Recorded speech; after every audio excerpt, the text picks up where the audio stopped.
আহলে হাদিস এবং দেওবন্দি এই দুই দলের প্রতিষ্ঠাতা দুই দলের ইমাম ইসমাইল দেহলভি সিরাতে মুস্তাকিম কিতাবের 148 পৃষ্ঠার মধ্যে লিখছে, নামাজের মধ্যে যদি জেনার স্মরণ চলে আসে নামাজ হয়ে যাবে, স্বামী স্ত্রীর মহব্বতের স্মরণ আসে নামাজ হয়ে যাবে, নিজের স্মরণকে কোনো ব্যক্তি যদি গরু ছাগলের দিকে নিয়ে চলে যায় তবুও নামাজ হয়ে যাবে, কিন্তু নিজের ধ্যানটা যদি নবীর দিকে করে নেয় তো নামাজ হবে না, শিরিক হবে। আপনারা বলেন এটা কোন মুসলমানের আকীদা হতে পারে? এটা জঘন্যতম বিদআত নিজের কিতাবের মধ্যে লিখে। ইমাম গাজালি বলতেছেন, যখন তুমি নামাজে নবীকে সালাম দিবে, আসসালামু আলাইকা আইয়ুহান নবী, ইমাম গাজালি বলছেন আগে নবীকে নিজের স্মরণে হাজির করো, আগে নবীকে নিজের অন্তরে হাজির করো, আগে নবীর স্মরণ অন্তরে নিয়ে এসো, তারপর নবী মুস্তাফাকে সালাম দাও। কে বলছেন? ইমাম গাজালি হুজ্জাতুল ইসলাম, সকলের গ্রহণযোগ্য ইমাম, এত বড় মুহাদ্দিস, এত বড় ইমাম, এত বড় আল্লাহ ওয়ালা বলছেন নামাজে আগে মুস্তাফাকে অন্তরে হাজির করো, তিনার স্মরণকে হাজির করো, তারপর নবী পাককে সালাম দাও। কিন্তু পৃথিবীর মুসলমান আপনাকে কি বলবো, আহলে হাদিস এবং দেওবন্দি এই দুই দলের প্রতিষ্ঠাতা দুই দলের ইমাম ইসমাইল দেহলভি সিরাতে মুস্তাকিম কিতাবের 148 পৃষ্ঠার মধ্যে লিখছে, নামাজের মধ্যে যদি জেনার স্মরণ চলে আসে নামাজ হয়ে যাবে, স্বামী স্ত্রীর মহব্বতের স্মরণ আসে নামাজ হয়ে যাবে, নিজের স্মরণকে কোনো ব্যক্তি যদি গরু ছাগলের দিকে নিয়ে চলে যায় তবুও নামাজ হয়ে যাবে, কিন্তু নিজের ধ্যানটা যদি নবীর দিকে করে নেয় তো নামাজ হবে না, শিরিক হবে। আপনারা বলেন এটা কোন মুসলমানের আকীদা হতে পারে? এটা জঘন্যতম বিদআত নিজের কিতাবের মধ্যে লিখেছে। এই জন্য আমাদের সামনে বসতে ভয় পাই, যেদের সামনে যদি বসি তো আমাদের বাপ দাদা যত বিদআত কিতাবে লিখে রেখেছে পাটারা খুলে যাবে। আসল বিদআতি হচ্ছে তারা। আপনারা বড় বড় এখানে বয়স্ক বয়োজ্যেষ্ঠ লোক আছেন, আমার বাবার বয়সের আছেন, কেউ দাদার বয়সের আছেন, আপনারা বলেন তো বাবা, আজ থেকে 20-30 বছর পূর্বে এলাকাতে এরকম লোক ছিল? কথা বলেন। এখান থেকে তো বুঝতে হবে এই মালটা নতুন এসেছে। আজ থেকে 80 বছর পূর্বে চলে যান সৌদি আরবের মাটিতেও এই মাল ছিল না, ওখানেও মিলাদ হতো, ওখানেও কিয়ামত। নবী দিবসের সবচাইতে বড় মিছিল মক্কার মাটিতে বের হতো। কোন কিতাবে লেখা আছে? আজ থেকে কম বেশি 1000 বছর পূর্বের ইমাম ইবনুল জাওজি রাহমাতুল্লাহ আলাইহি তিনি একটি কিতাব লিখেছেন আল বায়ান ও মাউলিদিন নবী। সেই কিতাবে লিখছেন কত বছর পূর্বে? 950 1000 বছর পূর্বে, কম বেশি 1000 বছর পূর্বে ইমাম ইবনুল জাওজি লিখতেছেন, মক্কাতে দেখেছি গোটা আরববাসী নবীর জন্মের তারিখে সুন্দর করে গোসল করে নতুন পোশাক পরে মিছিল বের করে স্লোগান দিয়ে যেই ঘরে নবী জন্ম নিয়েছেন ওই আমেনার ঘরের পাশে গিয়ে সালাত ও সালাম পড়ে বক্তব্য দিয়ে দোয়া খায়ের করে তারা আল্লাহর শুকরিয়া আদায় করে, আল্লাহ এই দিনে তুমি নবী পাককে দুনিয়াতে পাঠিয়েছো। তাহলে মিলাদ পুরাতন নয়। যারা মিলাদকে নাজায়েজ বলছে এরা হচ্ছে পুরাতন, ইংরেজদের তৈরি করা। জি, আর এই যে নতুন নতুন আকীদা, আল্লাহ মিথ্যা বলতে পারে, নবীর স্মরণ আসলে নামাজ হবে না। তাহলে আপনারা বলেন এরা কোন নামাজ পড়ে? নবীর স্মরণ বাদ দিয়ে নামাজ পড়ে দেখাতো। আসসালামু আলাইকা আইয়ুহান নবী যদি বাদ দিয়ে দেয় নামাজ গিয়েও নামাজই হবে না। দুরুদে ইব্রাহিম নামাজে পড়তে হবে কি হবে না? কথা বলতে হবে। তাহলে কত বড় বেঈমানি কথা, বিদআতি কথা। শুধু তাই নয়, পৃথিবীর মুসলমান, সারা পৃথিবীর মুসলমানদের আকীদা স্বয়ং আমার নবী আকীদা দিয়েছেন, স্বয়ং আল্লাহ কুরআন পাকে আকীদা দিয়েছেন, ওয়ালা তাকুলু লিমান ইউকতালু ফি সাবিলিল্লাহি আমওয়াত। আল্লাহ পাক পবিত্র কুরআনে বলছেন যারা আল্লাহর রাস্তাতে নিহত হয়ে যায় তাদেরকে মুর্দা বলিও না, বাল আহইয়া, তারা হচ্ছে জিন্দা। জোরে বলতে হবে সুবহানাল্লাহ। শহীদদেরকে আল্লাহ বলছেন জিন্দা। ইমাম নববী রাহমাতুল্লাহ আলাইহি শারহে মুসলিমের মধ্যে লিখছেন, যদি শহীদ জিন্দা হয় তো শহীদদের চাইতে তো নবীগণ আরো বেশি সম্মানিত, তো শহীদদের চাইতে বেশি আলা হায়াতে আল্লাহ নিজের নবীগণকে জিন্দা রেখেছেন।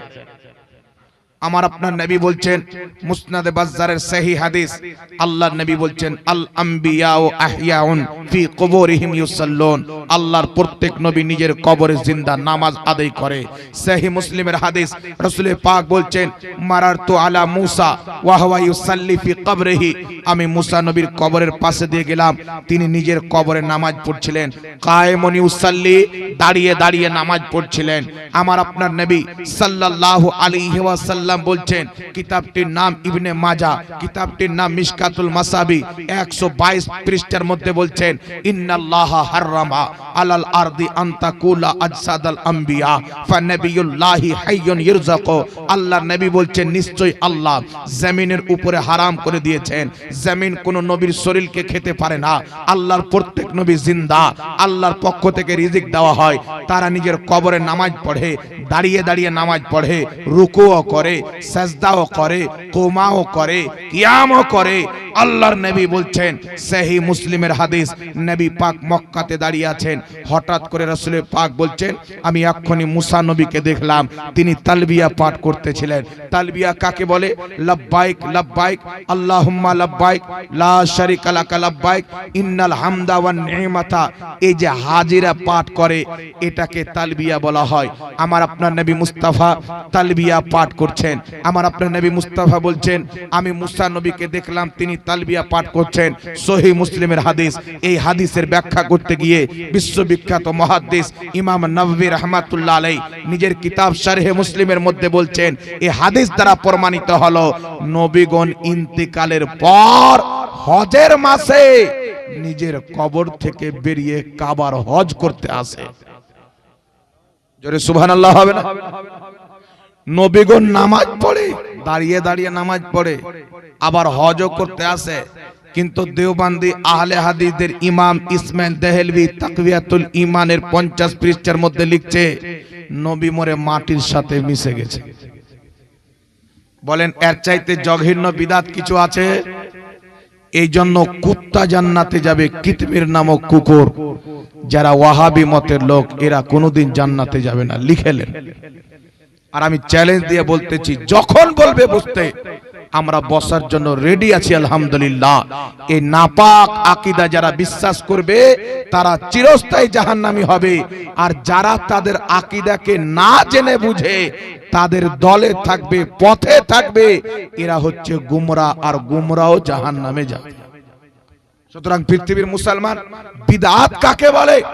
ইমাম ইবনে হাজার আসকালানি বুখারী শরীফের শারা ফাতহুল বারির মধ্যে লিখছেন, আহলে সুন্নাত ওয়াল জামাত ব্যতীত যত ভ্রান্ত মতবাদ বের হবে তারাই হলো বিদআত।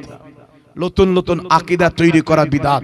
এই জন্য পৃথিবীর মুসলমান আহলে সুন্নাত ওয়াল জামাতের ওটাই আকীদা যেটা মুহাম্মদ রাসূলুল্লাহর 1450 বছর পূর্বে দেওয়া আকীদা। সুবহানাল্লাহ হবে না? একজন 200 টাকা দান দিয়েছেন, একজন মাদের পক্ষ থেকে 500 টাকা দান দিয়েছেন। আল্লাহ সুবহানাহু ওয়া তাআলা কবুল করুক, সকলে পড়ুন আল্লাহুম্মা আমিন। এজন্য পৃথিবীর মুসলমান, আল্লাহর রসূল কাকে বলা হয়েছে? আহলে সুন্নাত ওয়াল জামাতকে আল্লাহর রসূল বলা হয়েছে।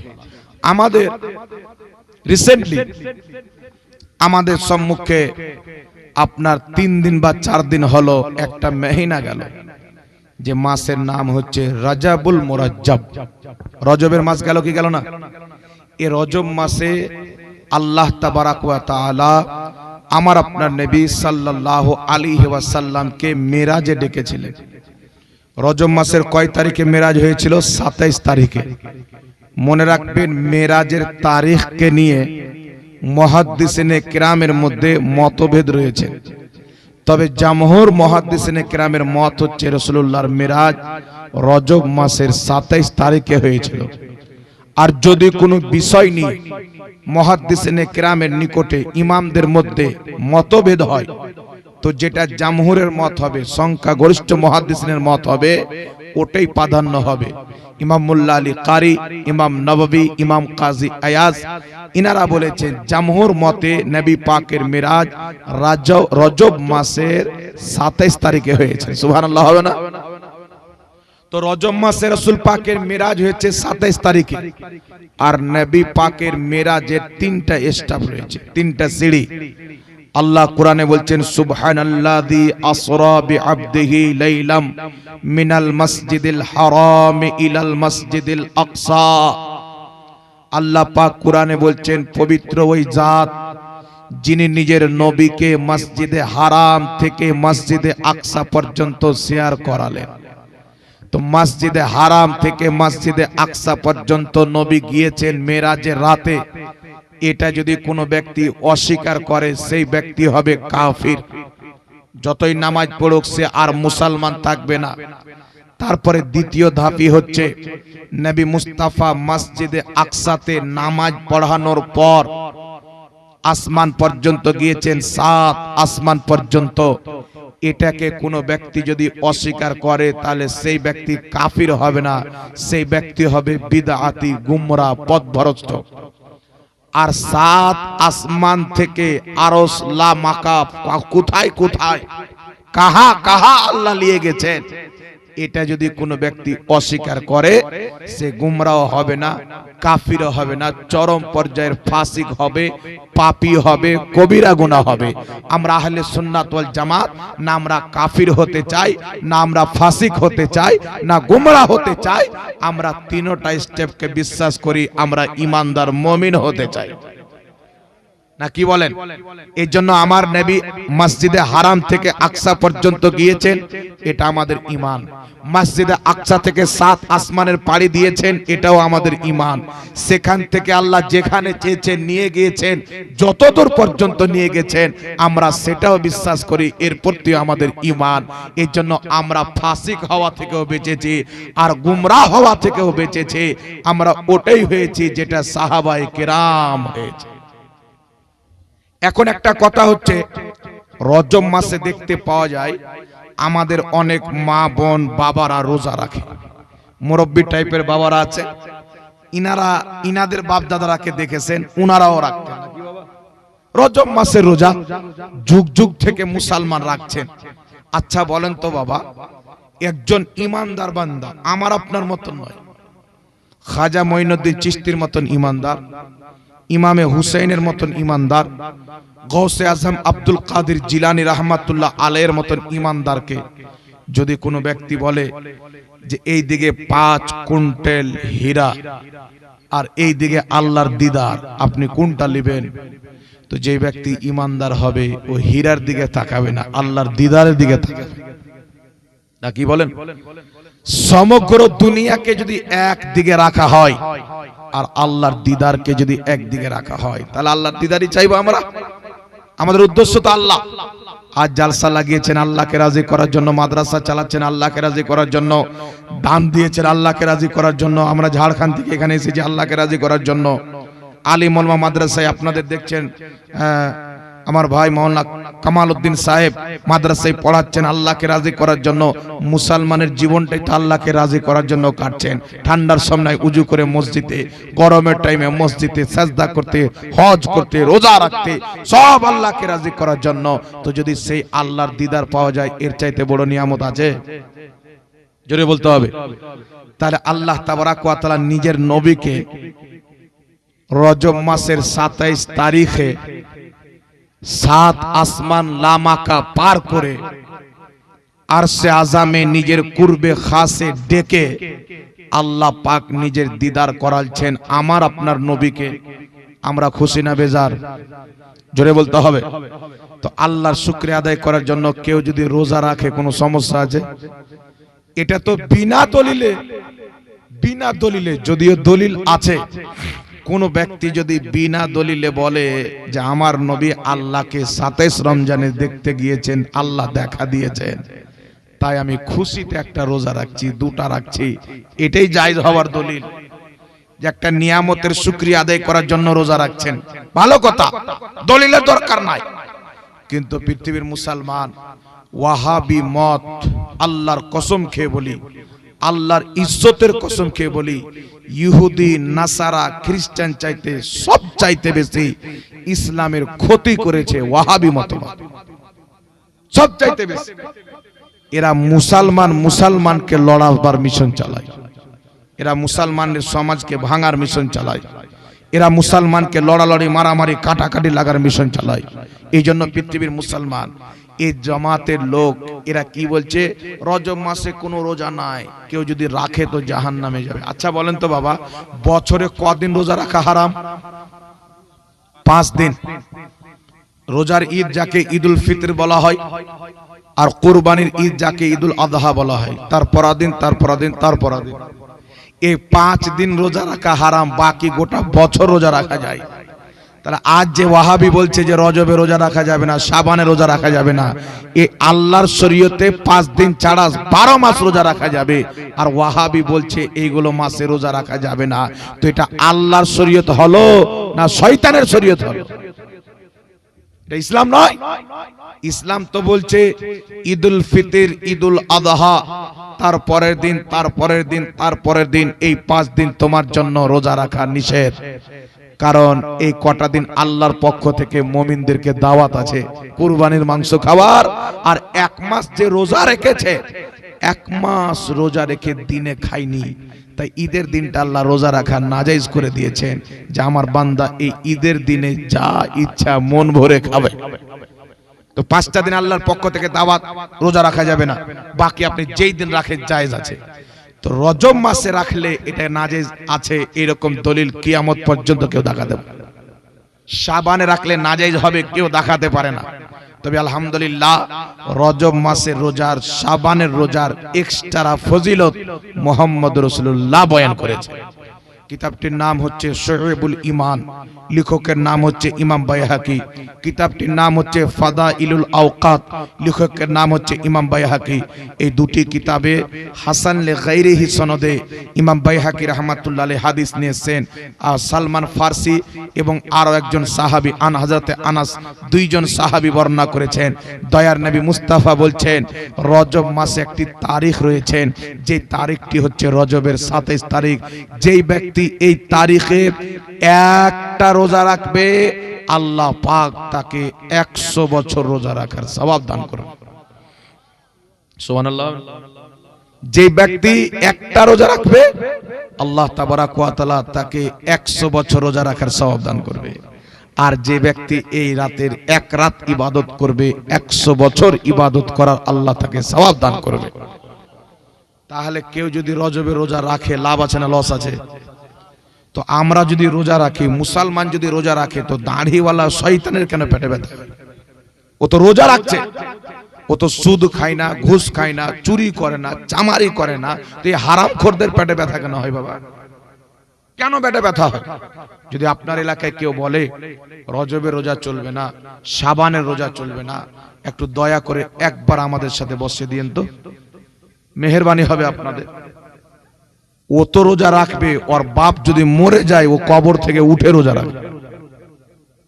এগুলো মিথ্যা কথা যে রজবের রোজা চলবে না, শাবানের রোজা চলবে না। এরা মুসলমানদের ধর্ম প্রচার করে না, এরা ইহুদি খ্রিস্টানদের ইশারাতে কাজ করে। আমার নবী বলেছেন রজব মাসের একটা রোজা যে রাখবে 100 বছর রোজা রাখার নেকি পাবে। তাহলে আমরা রাখলে লাভ না লস? জোরে বলতে হবে। যদিও নফল ওর ফজিলত এত বড়, যদিও মুস্তাহাব রোজা ফজিলত এত বড়, তাহলে এই ফজিলত যদি একটা মুস্তাহাব রোজা রাখাতে পাই, তো আমরা ছাড়ি না, ওটাকে আমরা গোছিয়ে নিজের নামায়ে আমালে লিখিয়ে নিই। সুবহানাল্লাহ।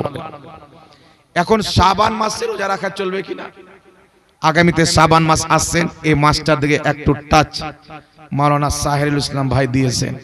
তো আমি আপনাকে বলতে চাই, শাবে বারাত, শাব মানে রাত, বারাত মানে পরিত্রাণ বা মুক্তি, দুটা মিলিয়ে শাবে বারাত, মুক্তির রজনী, পরিত্রাণের রাত। তো একে মুক্তির রজনী কেন বলা হয়? কে বলেছেন? একজন মৌলভী সাহেব বলছেন কোরআন পাকে শাবে বারাত নাই, হাদিস শরীফে শাবে বারাত নাই। আপনি আমার দিকে তাকান, কোন ব্যক্তি যদি আপনাকে বলে অমুক জিনিসটা কোরআন হাদিসে নাই, তাই নাজায়েজ বা করা যাবে না, সেই লোকটা চরম পর্যায়ের মূর্খ এবং গুমরা পথভ্রষ্ট। কারণ ইসলামের দলিল হচ্ছে চারটি: কোরআন, হাদিস, ইজমা, কিয়াস। যদি কোরআন পাকে না পাই, হাদিস শরীফে খুঁজবো, হাদিস শরীফে না পাই, ইজমাতে খুঁজবো, ইজমাতে না পাই, সালাফদের কিয়াসে খুঁজবো। কিয়াসও যদি পেয়ে যায়, ওটা বিদআত হবে না, ওটাও সওয়াবের কাজে। জি। আর এই কিয়াসকে আমার নবী দলিল বানিয়েছেন মুআজ বিন জাবালকে যখন উনি কাজী বানিয়ে পাঠায়। তো পৃথিবীর মুসলমান এই জন্য কোন ব্যক্তি যদি বলে যে আমরা কোরআন আর সহি হাদিস ছাড়া কিছুই মানি না, আল্লাহর কসম ও কোরআনও মানে না, ও হাদিসও মানে না। কারণ কোরআন হচ্ছে আল্লাহর কালাম, হাদিস হচ্ছে নবীর কালাম। আল্লাহ কোরআনে বলছেন, ইয়া আইয়ুহাল্লাযীনা আমানু আতিউল্লাহ ওয়া আতিউর রাসূল ওয়া উলিল আমরি মিনকুম। আল্লাহ বলছেন, হে ঈমানদার বিশ্বাসীগণ, তোমরা আল্লাহর হুকুম মানো, নবীর হুকুম মানো। তো আমি কোরআন হাদিস আল্লাহর নবীর হুকুম মানি, বাকি কিছু মানি না। কিন্তু আল্লাহ তারপরে বলছেন উলিল আমরি মিনকুম, হুকুম দাতাদের আদেশ মানো, উলিল আমরদের আদেশ মানো। এই উলিল আমরটাকে নবী পাকের সাহাবী আব্দুল্লাহ ইবনে আব্বাস রাদিয়াল্লাহু তাআলা আনহুমা তাফসীর ইবনে আব্বাসের মধ্যে লিখতেছেন, ইয়ানি উলামা ওয়াল ফুকাহা, হক্কানি আলিম, হক্কানি ফকিহদের আদেশও তোমরা মানো। তো কেউ যদি এটা বাদ দিয়ে দেয়, দুটাকে নিয়ে একটা বাদ দিয়ে দেয়, তো কোরআন মানা হলো? কোরআনের একটা অক্ষর বাদ দিলে তো মুসলমান থাকবে না। আর মুআজ বিন জাবালকে নবী পাক পাঠাচ্ছেন, বুখারী শরীফের হাদিস, এ মুআজ, তোমাকে আমি বিচারপতি কাজী বানিয়ে পাঠাচ্ছি, যাকে বিচারপতি বলা হয়। তোমার সামনে মাসলা আসবে, বিচার আসবে, তুমি কি দিয়ে সমাধান করবে? মুআজ বিন জাবাল বলছেন, কিতাবুল্লাহ, আল্লাহর কোরআন দিয়ে। নবী বলছেন, যদি কোরআন পাকে না পাও, বলছে আপনার হাদিস দিয়ে। তো রাসূল পাক বলছেন, যদি হাদিস শরীফও না পাও, তো মুআজ বিন জাবাল বলছেন, কোরআন আর হাদিসকে সামনে রেখে আমি আমার বিবেক দিয়ে কিয়াস করে তার সমাধান করব। আল্লাহর নবী সেটা সমর্থন করে, খুশি করে মুআজ বিন জাবালকে বিদায় দিয়ে কিয়াসকেও ইসলামের একটা দলিল বানিয়ে দিলেন। জোরে বলতে হবে সুবহানাল্লাহ। কোরআন ফুকাহাকে মানতে বলছেন, হাদিস কিয়াসকে মানতে বলছেন। আর কেউ যদি বলে আমি কিয়াস মানি না, ইজমা মানি না, ফুকাহাকে মানি না, তার কোরআনও মানা হলো না, তার হাদিসও মানা হলো না।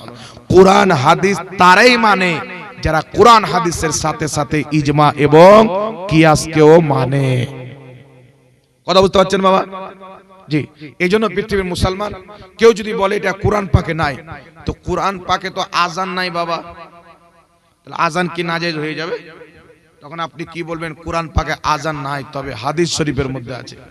তাহলে কেউ যদি বলে এই কথাটা কোরআনে নাই, তাই নাজায়েজ বা বিদআত, তাহলে সেই ব্যক্তি মূর্খ প্রমাণ হবে কি হবে না? কথা বলেন, মূর্খ প্রমাণ হবে। তারপর চলে আসে আর একটা কথা আপনাকে বলি, যে অনেক জিনিস আছে যেটা আপনার কোরআন দ্বারা প্রমাণিত, অনেক জিনিস আছে হাদিস দ্বারা প্রমাণিত, ইসলামে অনেক জিনিস আছে ইজমা দ্বারা প্রমাণিত। তাই যারা ইজমাকে অস্বীকার করে লা মাযহাবী, তাদের শাইখুল ইসলাম ইবনে তাইমিয়া মাজমুল ফাতাওয়াতে লিখেছেন, ইজমা অস্বীকারী মুসলমান থাকে না। যেমন কোরআন অস্বীকারী কাফির হয়ে যায়, হাদিস অস্বীকারী কাফির হয়ে যায়, তেমনি ইজমা অস্বীকারীও কাফির হয়ে যায়। তাহলে ইজমাও মানতে হবে, কিয়াসও মানতে হবে। এবার আমার দিকে চলেন বাবা। শাবে বারাত কেন বলা হয়? শাবান মাসের এই যে মাসটা চলছে, আজকে মনে হয় 3 তারিখ না কত, আজকে 4 তারিখ, শাবান মাস। এই মাসের 14 তারিখের দিন গিয়ে রাত্রিটা হচ্ছে 15 তারিখের রাত। এই রাতকে আর এই দিনকে বলা হয় শাবে বারাত, মুক্তির রাত। 15 তারিখের রাতকে বলা হয় মুক্তির রাত, পরিত্রাণের রাত। কেন বলা হয়? কিতাবটির নাম হচ্ছে মুআজামুল কাবীর লিত-তাবরানী, লেখকের নাম হচ্ছে ইমাম তাবরানী। আর একটি কিতাব মুআজামুস সাগীর লিত-তাবরানী। এই দুটি কিতাবের মধ্যে ইমাম তাবরানী হাদিস এনেছেন। এই হাদিসকে ইমাম হাইসামি মাজমাউজ জাওয়াইদে উল্লেখ করে বলছেন হাদিসের সনদ হচ্ছে সহিহ।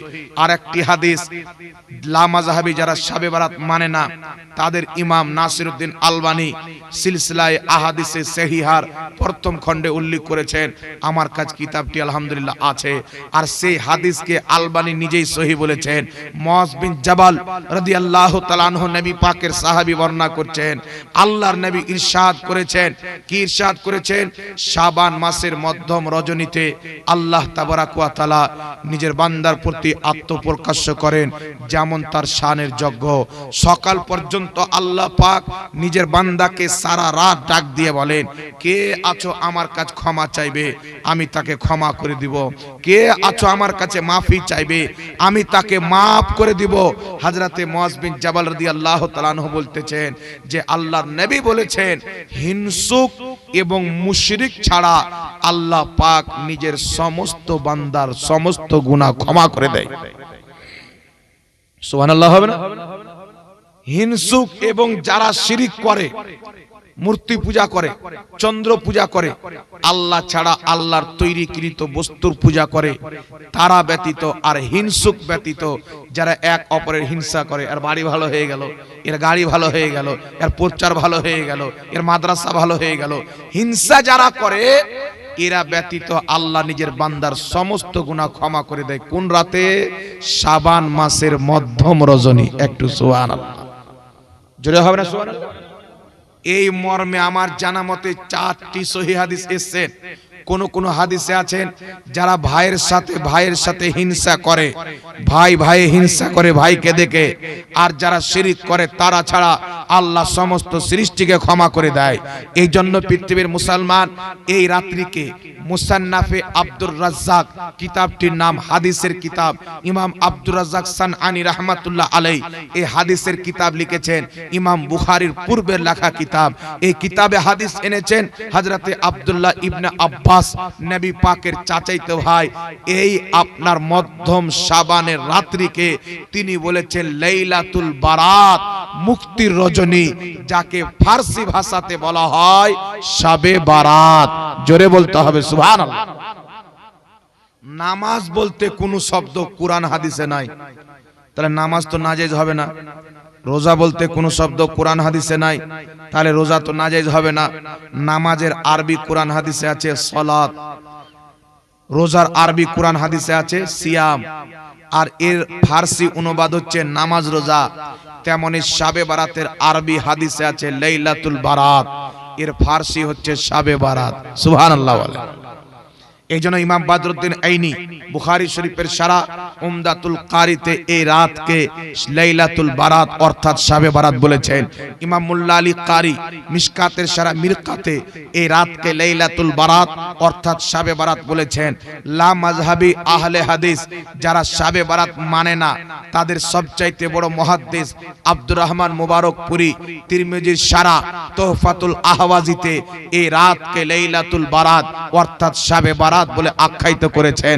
আহলে হাদিসদের বড় ফতোয়ার কিতাব ফাতাওয়া হাসারিয়ার মধ্যে এই শাবে বারাতকে লাইলাতুল বারাত বলে এবং প্রকাশ্যে শাবে বারাত বলে আখ্যায়িত করেছেন। জোরে বলতে হবে সুবহানাল্লাহ। তাহলে সাহাবা বড় বড় মুহাদ্দিস এই রাতকে লাইলাতুল বারাত বলেছেন, শাবে বারাত বলেছেন। তাহলে এই নামটা বিদআত হতে পারে? কেউ যে বিদআত বলবে ও নিজেই বিদআত। যে বলবে শাবে বারাত কোরআন হাদিসে নাই, ও আলাদা কোরআন হাদিস মানে, ইহুদির দাওয়া। এটা নবীর দাওয়া কোরআন হাদিস নাই।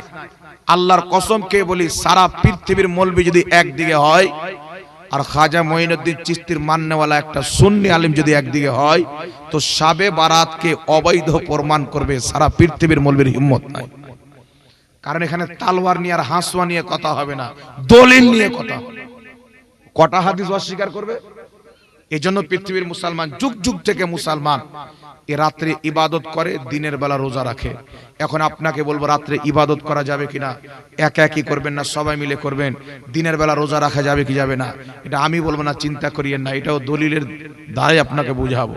তো শাবে বারাতকে শাবে বারাত কেন বলা হয়? মুক্তির রজনী কেন বলা হয়? এই রাত্রিতে আল্লাহ পাক হিংসুক, ভাইয়ের সাথে হিংসাকারী আর মুশরিক ব্যতীত নিজের বান্দার সব গুনাহকে ক্ষমা করে দেয়।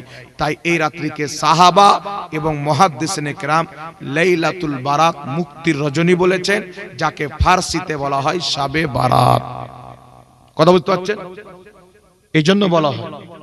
তারপর এই রাত্রিতে কি করবেন, দিনের বেলা কি করবেন? কিতাবটির নাম হচ্ছে মিশকাতুল মাসাবি, বাবু ফাদাইলে নিসফে শাবান।